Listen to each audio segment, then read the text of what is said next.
একটা বিশেষ প্রশ্নের জবাব দিই। হ্যাঁ, অনেকে আমরা বলি ওনার আইডিতে ঢুকবো না, ওনার পেজে ঢুকবো না। ওনার আইডি বা পেজে কী আছে, কী শিখার আছে? কে বলছে শিখার কিছু নেই? আপনারা ফুল ভিডিওটা দেখেন, হয়তো কারো কথা ভালো লাগবে, না হয়তো কারো কিছু দেখে ভালো লাগবে।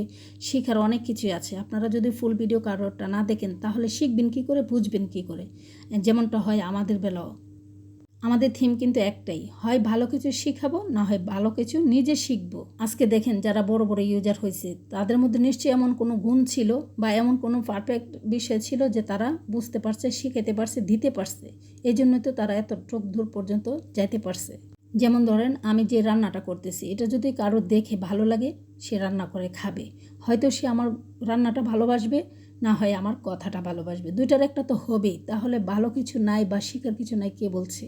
আমরা যারা ছোট ইউজার আছি কখনোই আমাদেরকে দুর্বল ভাববো না, কারণ আমাদের দুর্বলতার জায়গা এটা না, আমাদের হচ্ছে এখানে প্রতিভার জায়গা। প্রতিভা যদি দেখাইতে পারি আমরাও কিন্তু একদিন বড় হব। এই প্ল্যাটফর্ম কিন্তু আমাদের প্রতিযোগিতার জায়গা না, যে কে বড় হয়েছে কে ছোট হয়েছে, কারটা কার ভালো। এখানে হচ্ছে আমাদের শিক্ষণীয় কিছু বিষয়। আমরা কিছু শিখবো, শিখাবো, জানবো, জানাবো। সবাই তো ছোট থেকে বড় হয়।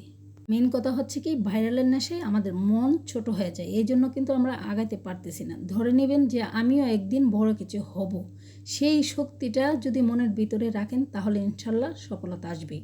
এটা কিন্তু আদেশ না এবং উপদেশও না, এটা হচ্ছে মনের একটা শক্তি। একটা কথাই চিন্তা করে দেখুন না, আমরা ক্যামেরার বাইরে কত কথা বলতে জানি, কত উপদেশ আদেশ দিতে জানি, কিন্তু ক্যামেরার নিয়ে যখন বসি যে আমরা ফেসবুকে কিছু বলবো, তখন কিন্তু আমরা একেবারে জব্দ হয়ে যাই, কিছু যেন আমরা জানি না, বুঝি না। আস্তে আস্তে যখন আমরা 3 মাস 4 মাস কাজ করছি, এখন দেখেন আমাদের শক্তিটা, মনের শক্তিটা কিন্তু বেড়েই চলছে। দিন দিন কিন্তু আমাদের উৎসাহ যেমন পাচ্ছি, মনেরও শক্তি পাচ্ছি, তাই না? বিশেষ কথা হচ্ছে অন্যদের ভিডিও আমরা বেশি বেশি দেখব, তাহলে অনেক কিছু অর্জন করতে পারবো।